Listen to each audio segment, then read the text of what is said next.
Ron Ricci, why does collaboration matter so much? Well, Greg, I've probably met with a couple hundred CEOs in the last 10 years, and to a person, they've told me that speed and agility and adaptability is incredibly high on their priority list, all because of the market conditions and competitiveness that they face. And they see collaboration as a strategy to give them that speed, agility, and adaptability. But they know they've got two problems that they've got to overcome. The first is that their people compete too much with each other. They're fighting, and infighting is one of the issues that slows them down. And the other is that they tend to be organized in silos. And so there's a lot of resources that are trapped in those silos. If they could overcome the internal competition and get more of those resources, they can be quicker, faster, and more adaptable. So how does a CEO get his or her employees to collaborate? Is it fear? Is it greed? How do they do it? People transform for one of two reasons. They transform either out of aspiration or out of survival. And you need to know which one of those levers you're pulling as the CEO.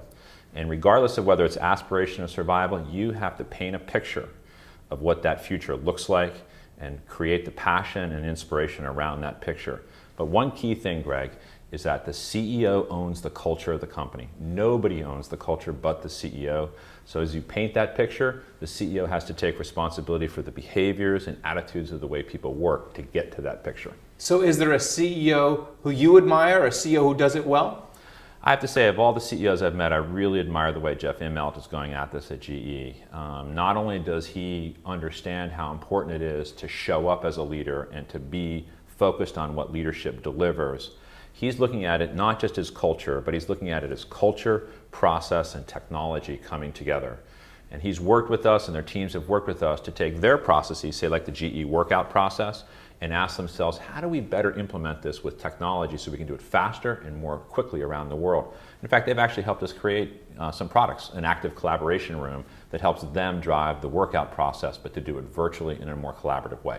Well, when you say us, you're referring to Cisco, and you've worked for Cisco for a long time. How does Cisco bring customers into the collaborative mix? Well, one of the most important things we believe to be successful in collaboration is to have a common vocabulary, to speak the same language inside a company so both employees and customers know what kinds of decisions we're making together. So Cisco uses a common vocabulary across our business. We call it vision, strategy, execution, and metrics. We use that vocabulary to help understand what are the priorities of our customers, what vision do they want to create, what strategy they expect from Cisco, how they want us to execute, and then most importantly, how are they going to hold us accountable for those metrics. And the big metric you write about in the book is ROI. Tell me why this is so important. Well, clearly, there's a lot of choices that executives have for how they're going to drive value.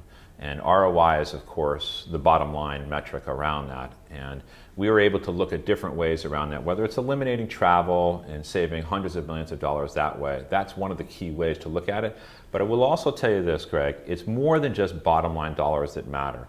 It is about what's going on in the heads of your employees. And if you can tap into the discretionary effort of an employee to capture that passion, that really, to me, is the most important indicator of whether you've created a collaborative culture.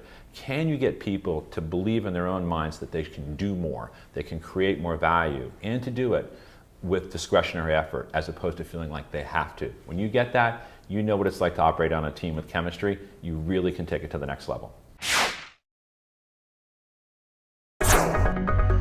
This market is stock pickers market. Stocks have rallied this year. We're coming into a Monday where we're going to